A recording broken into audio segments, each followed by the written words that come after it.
ராஜேஷ், தொடர்ந்து இன்னைக்கு சாயந்தரம் 5 மணியிலிருந்து இந்தியா பாகிஸ்தான் எந்த ஒரு ராணுவ நடவடிக்கையும் மேற்கொள்ள மாட்டாங்க, நடத்திட்டு இருக்கக்கூடிய போர் பதற்றம் குறைத்துக் கொள்ளப்படும், முற்றிலுமாக நிறுத்தப்படும் அப்படின்னு சொல்லியிருந்தாங்க. அதுக்கப்புறமா இரவு 8:30 மணி 9 மணிக்கு அப்புறமா பார்த்தீங்கன்னா தொடர்ந்து பாகிஸ்தான் ஆக்கிரமிப்பு காஷ்மீர் பகுதியிலும் சரி, எல்ஓசி அப்படின்னு சொல்லக்கூடிய இடங்களையும் சரி, பாகிஸ்தான் தொடர்ந்து ஒரு ட்ரோன் தாக்குதலை அங்கங்கே ஏற்படுத்தக்கூடியதை நம்ம பார்த்துக்கிட்டு இருக்கோம். இந்த நிலையில வெளியுறவுத்துறை செயலாளரும் செய்தியாளர் சந்திப்பில் பல்வேறு விஷயங்களை குறிப்பிட்டிருந்தார். இப்போ இந்த நேரத்தில் பார்த்தீங்க அப்படின்னா நம்மளுடைய என்எஸ்ஏன்னு சொல்லக்கூடிய அவர் சைனா இருக்கக்கூடிய வெளியுறவுத்துறை அமைச்சர் கிட்ட பேசியிருக்கிறாரு. இது சைனாவுடைய ஸ்டாண்ட் இதுல என்னவாக இருக்க போகுது அப்படிங்கிறது மிகப்பெரிய ஒரு கேள்வியா இருந்துச்சு இல்லையா? இப்போ இந்த நேரத்தில் சைனா கிட்ட பேச வேண்டிய தேவை என்ன அப்படிங்கிறதையும் தாண்டி ஃபர்ஸ்ட் ஆஃப் ஆல் சைனா இந்த மாதிரி ஒரு விஷயம் முன்னெடுக்கப்படும் போது சைனா என்ன சொல்லியிருந்தாங்க அப்படின்னா பாகிஸ்தானுக்கு ஆதரவு அப்படிங்கிறதையும் சொல்லியிருந்தாங்க. ஆனால் நேற்றைய தினம் 2 நாள்களும் ரெண்டுமே ஒரு பதற்றமான ஒரு சுச்சுவேஷன்ஸை ஹேண்டில் பண்ண வேண்டாம், காம் டவுன் ஆயிக்கோங்கன்னு சொல்லியிருந்தாங்க. இப்போ சைனா அவங்க கிட்ட இந்தியா பேசியிருக்கிறாங்க. ஸோ இதில் என்ன புரிஞ்சுக்கணும்? ஒரு நிமிடம் நம்ம பேசலாம். இப்போ இணைப்பில் மேஜர் மதன் அவர்கள் இருக்கின்றார், அவரிடம் நம்ம பேசலாம். சார் வணக்கம். இப்போ ஏற்கனவே நம்ம மாலையில் கூட பேசியிருந்தோம், நீங்கள் இணைப்பில் உங்கள் கருத்துக்கெல்லாம் சொல்லியிருந்தீங்க. இந்தியா பாகிஸ்தான் போர் முடிவுக்கு வருகின்றது, உடன்பாடு சரி செய்யப்பட்டது என்று சொல்லியிருந்தார்கள். ஆனால் அந்த விதிமீறல்களை மீறி அவர்கள் மீண்டும் தற்போது இந்த அத்துமீறல் நடவடிக்கைகளை ஈடுபட்டு வருகிறார்கள். இதை நீங்கள் எப்படி பார்க்குறீங்க சார்? இது ஆக்சுவலா இந்த போர் நிறுத்தம் வரும்போது செக்யூரிட்டி, தேச பாதுகாப்பு மற்றும் புவிசார் அரசியல் உற்று நோக்கிறவங்களுக்கு இது ரொம்ப நாள் நிற்காது அப்படின்றது தெரியும். பட் அந்த கமெண்ட் நான் அந்த டைம்ல கொடுக்க விரும்பல. ஒரு நல்ல விஷயம் நடக்கும்போது இதை பத்தி மக்கள் வேற மாதிரி எடுப்பாங்கன்றதுக்காக நான் கொஞ்சம் அமைதியா இருந்தேன். இது எதிர்பார்த்ததுதான். இதற்கான காரணம் இப்போ வரைக்கும் நாங்க கொஞ்சம் அனலைஸ் பண்ணதில் வரக்கூடிய அவுட்புட் அப்படின்றது, பாகிஸ்தான் என்று யாரோடைய கண்ட்ரோல்ல இருக்குது அப்படின்றது மிகப்பெரிய கேள்வி எழுது.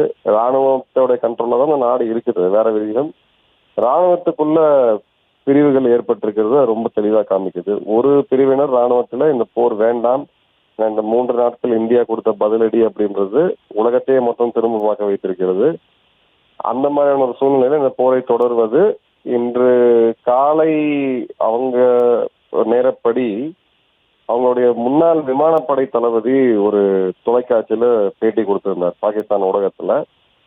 அதுல அவர் என்ன சொல்லியிருந்தாருன்னா, நம்மளுடைய ஏர் டிஃபென்ஸ் அப்படின்றது நம்ம இனிமே திரும்ப இதை மாற்றி அமைத்தால் மட்டுமே தான் இந்தியாட்ட நம்ம தப்பிக்க முடியும். இந்த போரை தொடர்ந்தால் இந்தியா மீண்டும் ஒரு 1971 நிகழ்த்தி விடுவார்கள். இதை தொடர்வதில் எந்த அர்த்தமும் இல்லை அப்படின்னு ரொம்ப உறக்க சொல்லிட்டு இருந்தாரு. அதுக்கான வரவேற்பும் அதிகமா இருந்துச்சு. அந்த கருத்துக்கள் நான் உடன்படுறேன். அதன் பிறகுதான் இவங்க பேச்சுவார்த்தைக்கு இது எல்லாமே வந்தாங்க. ஸோ ராணுவத்துக்குள்ள அசீம் முனிரை மீறி இது நடக்குதா? ஒரு தலைவர் இருக்கிறாருங்க, ராணுவ தளபதி. அவர் பேர் லெப்டினன்ட் ஜெனரல் மிர்சா அவர்கள் தான் இப்ப ராணுவ தளபதியா இருந்திருக்கணும். அசீம் முனிர் ரிட்டையர் ஆயிருக்கணும். பட் அசீம் முனிர் அரசியல் சாசனத்தையே மாத்தி ஒரு 3 மாதம் முன்னாடி தனக்குத்தானே ஒரு 5 வருடம் பதவி நீட்டிப்பு அப்படின்றத கொடுத்துக்கிட்டாரு. இப்போ இவங்க 2 பேருக்குள்ள பிரச்சனை போய் அசீம் முனீர் உடைய பேச்சுக்கு இணங்க மறுத்து அவங்க ஒரு போர் நிறுத்தத்தை நோக்கி போகக்கூடியது. ஏன்னா நீங்க ஷபாஸ் ஷெரீப் இவங்க எல்லாருமே இந்த போரை கண்டினியூ பண்றதுல அவங்களுக்கு ஒரு விருப்பம் இல்லாம தான் இருந்துச்சு. ஏன்னா ராணுவத்தால எதுவுமே பண்ண முடியல. இந்த ராணுவத்தை எங்க தேவைப்படக்கூடிய இடத்துல நம்மளோட ஏவுகணைகள் போய் சேருது. ஸோ இந்த இடத்துல இவங்களுக்கு உள்ள ஒரு தெளிவான பிரிவினை இருக்கிறது தான் காமிக்குது. ஒரு ராணுவ கழகம் ஏற்பட்டாலும், அது ஒரு புரட்சி ஏற்பட்டாலும் அது ஒரு புதிய வியப்பா இருக்காது. யாரு இந்த நாட்டை இயக்குகிறார்கள் அப்படின்ற மிகப்பெரிய கேள்வி எழுது.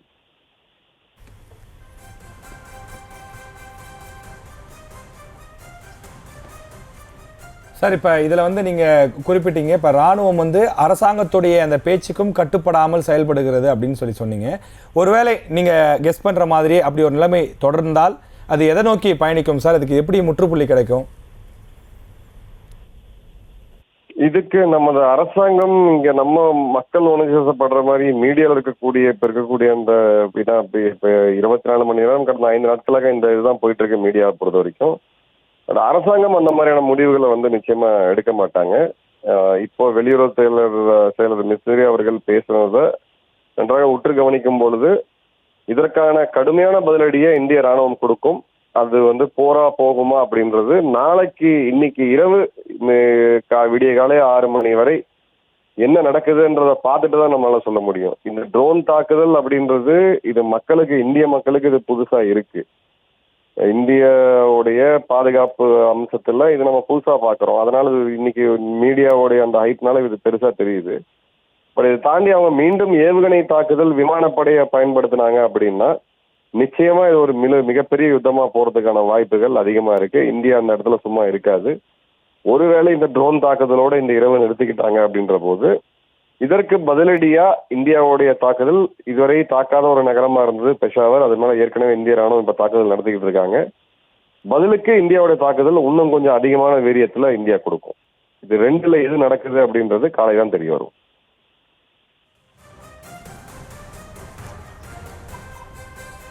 சார், இப்போ இதில் வந்து நம்முடைய வெளியுறவுத்துறை செயலாளர் பேசும்போது குறிப்பிட்டார், இந்திய இராணுவத்திற்கு நாங்கள் முழு சுதந்திரம் கொடுத்துருக்கோம், ஃப்ரீ ஹேண்ட்ஸ் அப்படின்ற ஒரு வார்த்தையை பயன்படுத்தினார். அப்போ அதுலேருந்து நம்ம புரிஞ்சிக்க வேண்டிய விஷயம் என்ன சார்? இல்லை சினிமா, நமக்கும் பாகிஸ்தானுக்கும் ஒரு மிகப்பெரிய ஃப்ரீ ஹேண்ட்ஸ் அப்படின்னு அவர் சொன்னா கூட அது எதிரிகளுக்கு கொடுக்கக்கூடிய மெசேஜ். ராணுவத்துக்கிட்ட அணுகுண்டும் இருக்கு, ராணுவத்துக்கிட்ட துப்பாக்கியும் இருக்கு. எதை பயன்படுத்தலாம் அப்படின்ற ஆப்ஷன்ஸை ராணுவம் வந்து அரசியல் தலைமைக்கு கொடுப்பாங்க. அந்த ஜியோ பொலிட்டிக்கலா எந்த அளவுக்கான தாக்கம் இருக்கும், நமக்கு என்ன தேவை அப்படின்றது நம்மளுடைய மக்களுடைய இன்னைக்கு இது இருக்கக்கூடிய தலைவராக இருக்கக்கூடிய மோடி அவர்கள் அவருடைய கேபினெட் முடிவு பண்ணுவாங்க. ராணுவத்துக்கு ஃப்ரீ ஹேண்ட் அப்படின்றதுனால ராணுவம் போய் என்ன வேணா பண்ண மாட்டாங்க. என்னென்ன யுத்த காலத்துல ஒரு லிமிட்டடான ஒரு ஃப்ரீடம் வந்து இப்ப அரசாங்கம் கொடுத்துருக்காங்க. அந்த டொமைனுக்குள்ள ஒரு வலிமையான பதிலடியை ராணுவ தளபதிகள் முடிவெடுத்து அவங்க பண்ணுவாங்க. நிச்சயமா சார், இப்போ உள்ள என்ன நடக்குது, என்ன மாதிரியாக இது போவதற்கான வாய்ப்பு இருக்குது அப்படிங்கிறதெல்லாம் நீங்கள் வந்து ரொம்ப அழகாக சொல்லிட்டு இருக்கீங்க. உங்களுடைய அனுபவமும் சேர்ந்து இந்த பதில்களில் நல்லாவே தெரியுது சார். இப்போ இதில் இன்னொரு கேள்வி என்னென்னா சார், நம்முடைய அஜித் தோவல் அவர் வந்து சைனாவிடம் பேசியிருக்கின்றார். சைனா இத்தனை நாட்களாக, ஒரு 4 நாட்களாக வெளிப்படையான ஒரு ஆதரவு என்பது இல்லாமல் தான் இருந்து வந்தார்கள். அவர்கள் பாகிஸ்தானுக்கு நட்பு நாடாக அறியப்பட்டாலும் கூட, அவர்கள் பாகிஸ்தானுக்கு ஆயுதங்கள் வழங்குவதாக சொன்னாலும் கூட வெளிப்படையான ஆதரவு இல்லாமல் இருந்தது. ஆனால் கடந்த 1 மணி நேரத்திற்கு முன்பாக பாகிஸ்தானுக்கு நாங்கள் ஆதரவு கொடுக்கிறோம்னு சொல்லியிருக்காங்க. இதை எப்படி சார் அவங்க இப்போ போரை ஊக்குவிக்கிறாங்க நம்ம புரிஞ்சுக்கலாமா, இல்லை எப்படி சார் இது? இல்ல, சைனாக்கு நீங்க இப்ப இந்த போர் நிறுத்தத்தை அறிவிச்சது யாரு? ட்ரம்ப். இப்ப ட்ரம்ப் தன்னுடைய ஒரு இந்த போர் நிறுத்தத்தை அறிவிச்சிருக்க வேண்டியது 2 நாடுகளும் அவங்கவுங்க நாட்டுக்குள்ள ஒரே நேரத்துல பிரஸ் ரிலீஸ் வச்சு அறிவிப்பாங்க. அதுதான் வந்து ஒரு நியதி. இப்ப ட்ரம்ப் அவருடைய ஸ்டைல் வேற. ட்ரம்ப் இப்ப அறிவிக்கிறாரு. இது சைனாவை சிறுமைப்படுத்தக்கூடிய ஒரு செயல். ஏன்னா இந்த 2 நாடுகளுக்குமே அண்டை நாடு அப்படின்றது சீனா தான். அந்த ஒரு நாங்க தான் இந்த இடத்துல ஒரு பஞ்சாயத்து பண்ணக்கூடிய நிலைமையில இருக்கிறோம் அப்படின்ற டோன்ல அவங்க 2-3 நாட்களாக பேசிட்டு இருந்தாங்க. அந்த அறிக்கை திடீர்னு அமெரிக்கா உள்ள வரும்போது அமெரிக்காவுக்கு நேரடியா போட்டி இருக்கக்கூடிய சைனா இப்போ ஒரு சார்பு நிலையை எடுக்கிறாங்க.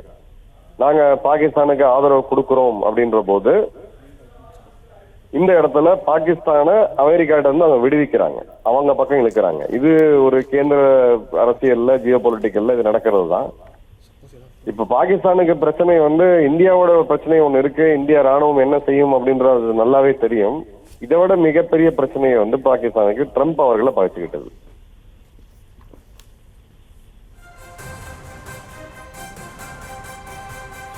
சார், நிச்சயமா இப்போ நீங்கள் சொல்கிற விஷயங்கள்லாம் கேட்கும்போது ரொம்ப அதிர்ச்சியாக இருக்குது. 2 வல்லரசு நாடுகளும் நேரடியாக மோதிக்கொள்ளாமல் மற்ற நாடுகளை மையமாக வச்சு அவங்க மோதிக்கிற மாதிரியான ஒரு விஷயமா இதை புரிஞ்சுக்கிற மாதிரி தான் இருக்குது. இப்போ இந்த போர் வந்து தொடர்வதற்கான வாய்ப்பு இருக்கிறதா? இந்தியா நம்ம எடுக்கக்கூடிய முடிவுகள் எல்லாமே இது எப்படி ஊடகங்கள் காட்சிப்படுத்துறாங்க அப்படின்னா அமெரிக்காவுடைய அழுத்தத்தின் பேரில் இது வந்து இந்தியா ஒத்துக்கிச்சு. அது உண்மை கிடையாது. அமெரிக்கா உலகத்துல எந்த நாடுகள் யுத்தத்துக்கு இருந்தாலும் அமெரிக்காவும் இந்தியாவும் நண்பர்கள், கூட்டாளிகள். அதை நம்ம மறந்துடக்கூடாது. ராணுவ ரீதியில நம்ம கூட்டாளிகள் கிடையாது. வர்த்தக ரீதியில, பொருளாதார ரீதியில இந்தியாவும் அமெரிக்காவும் ஒன்றோட ஒன்று பிணைஞ்சிருக்கு. அமெரிக்காவோட எதிரியா ட்ரம்ப் அவரும் சரி, அதுக்கு முன்னாடி பைடன் அரசாங்கமும் சரி, அதுக்கு முன்னாடி ட்ரம்ப் இருந்த போதும் சரி, அவங்க சீனாவை தான் அடையாளப்படுத்துறாங்க. அப்போ அந்த எதிரியை தான் ஃபோக்கஸ் பண்ணி ஒரு நாடு போகுமே தவிர அதுக்கு இடைப்பட்ட காலங்கள்ல அதனாலதான் இருக்கக்கூடிய எல்லா யுத்தங்களையும் அவங்க முடிக்கணும்னு பாக்குறாங்க. இஸ்ரேல் யுத்தத்தை முடிக்கணும்னு பாக்குறாங்க, ரஷ்யா உக்ரைன் யுத்தத்தை முடிக்கணும்னு பாக்குறாங்க. இந்த சூழ்நிலை இது ஒரு திடீர்னு ஒரு விஷயம் கிளம்பி வரும் பொழுது இதையும் அவங்க முடிச்சிட்டு இந்தியா தேவை, இந்தோ பசிபிக் இந்து மகா சமுத்திரம் அப்படின்னு அவங்க எடுக்கும் பொழுது உலகத்தில் இருக்கக்கூடிய அடுத்த 20 வருடங்களுக்கான குளோபல் பாலிடிக்ஸ் அப்படின்றது இந்த இடத்துலதான் நடக்கும். அந்த இடத்துல நடக்கும்போது இந்தோ பசிபிக்னு சொல்லும் போது இந்தியா இல்லாம நீங்க எதுவுமே பண்ண முடியாது. ஸோ அமெரிக்காவுடைய மறைமுக செய்தி என்ன இந்தியாவுக்கு அப்படின்னா, இல்ல அவங்க விருப்பப்படுறது பாகிஸ்தானை ஒரு பொருட்டாக மதிக்க வேண்டாம், நீங்க இந்த இடத்துல கொஞ்சம் விட்டு கொடுத்து போங்க, சீனாவை தான் நம்ம ஒரு எதிரியா பார்க்கணும், ஏன்னா நீங்களும் கூட்டாளி நாடு அப்படின்றத போறாங்க. ஏன்னா இன்னும் 2 மாதத்துல குவாடோடைய சம்மிட் இங்க நடக்க போது ட்ரம்ப் அவர்கள் முதல் முறையா இந்தியா வரப்போறாரு. இவ்வளவு ஜியோ பொலிட்டிக்கல் நிகழ்வு இருக்கு. இந்த இடத்துல சீனா ஒரு தன்னுடைய ப்ராக்சியா இருக்கக்கூடிய பாகிஸ்தானை பயன்படுத்தி இந்தியாவை கொஞ்சம் டிஸ்டர்ப் பண்ணணும்னு பாக்குறாங்க. அந்த இடத்துல அவங்களுக்கு ஒரு மிகப்பெரிய சுணக்கம் ஏற்படுத்திருக்கு. இந்தியாவை பொறுத்தவரை இந்தியா எந்த நாட்டையும் முழுவதாக சார்ந்து கிடையாது. அதே மாதிரி இந்தியாவுடைய வெளியுறவு கொள்கையில எந்த செக்யூரிட்டி பிளாக்லயும் நம்ம போய் மாட்ட மாட்டோம். எல்லாரும் நமக்கு நண்பர்கள், எல்லாருக்கும் நம்ம கொடுக்கக்கூடிய விஷயங்கள் நிறைய இருக்கு, நம்ம வாங்கக்கூடிய விஷயங்கள் நிறைய இருக்கு. நம்ம ஒரு மல்டி அலைன்டு கண்ட்ரி. ஸோ அந்த புரிதலோட தான் நம்ம இதை பார்க்கணுமே தவிர, இது நம்ம இங்க போயிட்டோம் உக்ரைன் ரஷ்யா மாதிரி இல்ல வடகொரியா தென்கொரியா மாதிரியான ஒரு மைதானமா இந்தியா நிச்சயமா என்னைக்குமே எந்த ஒரு சக்தியும் அனுமதிக்காது. மேஜர் மதன், இப்போ இந்த சிக்கல் பார்த்தீங்கன்னா ஒரு கட்டத்தில் முடியும்னு நாம் நினச்சிட்டு இருந்த வேளையில் அது இல்லை முடியல, இன்னும் தொடர்கதையாக தான் அது இருக்குதுன்னு நம்ம சொல்லும்போது, இப்போ நீங்கள் எல்லையோர மாநிலங்களில் சிவிலியன் ஆக்டிவிட்டீஸ் கடுமையாக பாதிக்கப்பட்டிருக்குங்கிறத நம்ம பார்க்குறோம். உதாரணமாக பார்த்தீங்கன்னா விமான நிலையங்களை மூட வேண்டிய ஒரு நிலை உருவாகிறதுன்னு சொல்லும் பொழுது அந்த எல்லையோர மாநிலங்களுக்கு இது பெரிய பாதிப்பாகவும் ஒரு இடையூறாகவும் மாறிவிடும். அது உடனடியாக நம்ம இதை முடிவுக்கு கொண்டு வரலாம். அந்த கோணத்திலிருந்து சிந்திச்சு இந்தியா எத்தகைய நடவடிக்கைகள் எடுக்கும்னு நினைக்கிறீங்க நீங்க? நீங்க ஒரு விஷயத்த அடிப்படையா நம்ம புரிய வேண்டியது, எல்லா ஊடகங்களுக்கும் நான் திரும்ப திரும்ப சொல்றது, யுத்தத்துல நீங்க கஷ்டப்பட்டுதான் ஆகணும். யுத்தத்தோடைய தன்மை அது மாதிரி. கடந்த பல கால யுத்தங்கள்ல பாத்தீங்கன்னா 65 பெண்கள், இந்திய பெண்கள், பெண்மணிகள் எல்லாருமே தங்களோட நகையை கொடுத்து இந்தியாவை காப்பாத்தின கதையெல்லாம் இருக்கு. நம்ம எல்லா நாளத்திலையும் எல்லா நாட்களும் 365 நாளும் நூற்றாண்டுகளாலும் நம்ம எந்த விதமான பிரச்சனையும் இல்லாம அப்படி ஒரு நாடே இருக்க முடியாது. இந்த காலகட்டங்கள்ல கோவிட நீங்க நினைச்சு பாருங்க. கோவிட் சூழ்நிலையில கிட்டத்தட்ட நம்ம ஒரு வருடம் வீட்டுல அடங்கி கிடந்தோம். நிறைய பிரச்சனைகள் ஏற்பட்டுச்சு. ஹாஸ்பிட்டல்ஸ் எல்லாம் நிரம்பி வலிந்து எத்தனை ஆயிரக்கணக்கான உயிர்கள் போச்சு அப்படின்றத நம்ம பார்க்கிறோம். அரசு எந்திரமே ஸ்தம்பித்து போகக்கூடிய அளவுக்கு ஒரு பிரச்சனைகளை சமாளிக்கிறோம்.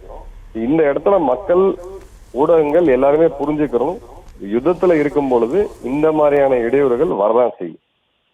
அதெல்லாம் கடந்து போகக்கூடியதுதான் நம்ம நாடு. இதை விட 100 மடங்கான பிரச்சனைகளை நம்ம நாடா சந்திச்சிருக்கிறோம். இதுவும் கடந்து போகும். மக்கள் ஒரு அடிப்படையா புரிஞ்சுக்க வேண்டியது, உங்களுடைய இராணுவத்தின் மீது முழு நம்பிக்கை வையுங்கள்.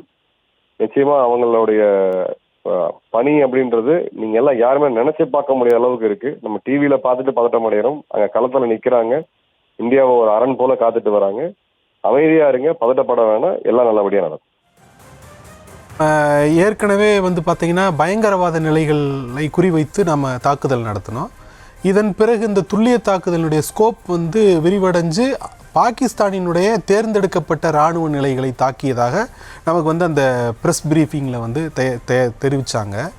இப்போ சண்டை நிறுத்த உடன்படிக்கையை அவங்க வெளிப்படையாகவே பிரீச் பண்ணியிருக்கிறாங்க. அது கடந்த சில மணி நேரங்களாக தாக்குதல் நடத்தி அதுக்கு ரிட்டேலியேஷன் நடந்துட்டுருக்குன்னு மத்திய அரசு தரப்பில் சொல்லியிருக்கிறாங்க.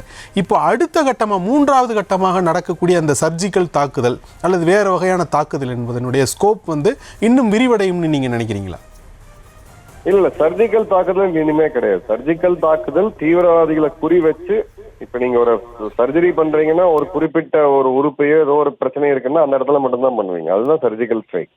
அந்த கட்டத்தை நம்ம தாண்டிட்டோம். இனி வரக்கூடிய காலங்கள்ல இப்ப நம்ம பேசிட்டு இருக்கக்கூடிய தருணத்துல இதுவரை இந்தியா கை வைக்காத பெஷாவர் நகரத்தின் மீது மிகப்பெரிய தாக்குதல் நடந்துட்டு இருக்கு. நம்ம ஊடகங்கள் எல்லாருமே ஜம்மு பத்தி பேசுறோம், ஸ்ரீநகரை பத்தி பேசுறோம், பெஷாவரை பத்தி நம்ம யாருமே பேச மாட்டாங்க. மிகப்பெரிய தாக்குதல் இந்திய ராணுவம் நடத்திக்கிட்டு இருக்காங்க. இதற்கான பதிலடி மிக கடுமையாக இருக்கும். பாகிஸ்தான் தாங்க முடியாத அளவுக்கான பதிலடியை படிப்படியா தான் கொடுப்பாங்க. அதோட ரெஸ்பான்ஸ் தான் இப்ப நம்ம பார்ப்போம். இது இன்னைக்கு இரவு, இனி விடிய காலைக்குள்ள பாகிஸ்தான் மீண்டும் ஏவுகணை தாக்குதல் ஆரம்பிச்சாங்க, இல்ல விமானப்படையை வச்சு தாக்குறாங்க அப்படின்ற போது இதோட தன்மை முற்றிலும் வேற மாதிரி போகும்.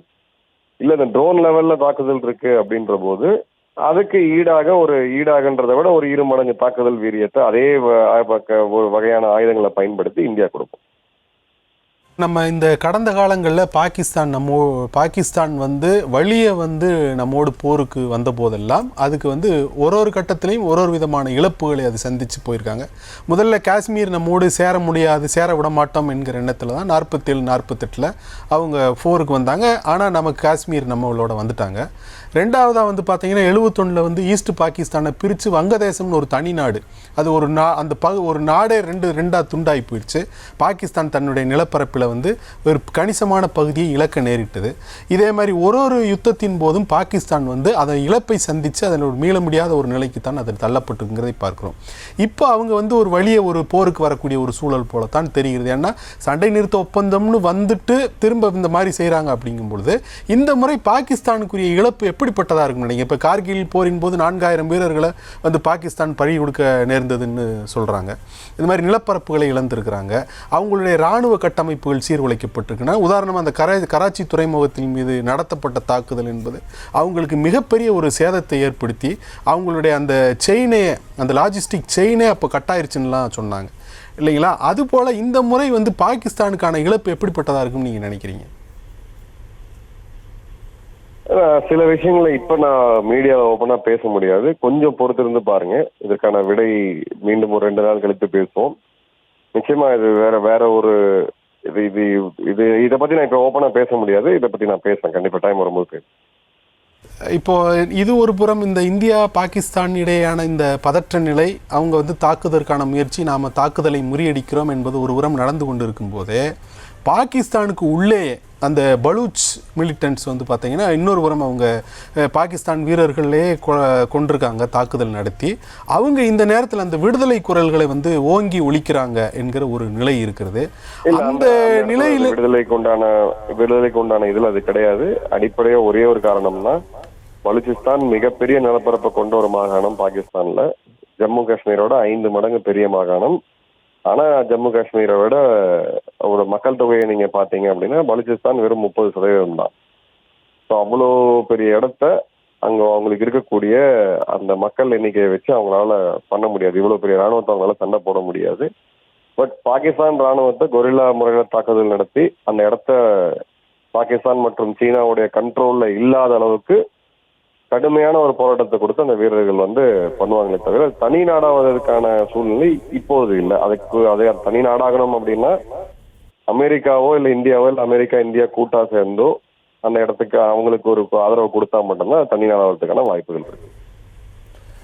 மேஜர் மதன் சார், மிக்க நன்றி. இந்த இரவு நேரத்திலும் கூட நம்முடைய எல்லையில் எப்படி ராணுவ வீரர்கள் தொடர்ச்சியாக பாடுபட்டு கொண்டிருக்காங்களோ அதுபோல் நம்ம மக்களுக்காக ஒரு சின்ன இன்ஃபர்மேஷனை புரிதலுக்காக நீங்கள் பல விஷயங்களை சொன்னீங்க உங்கள் அனுபவத்தோடு சேர்த்து.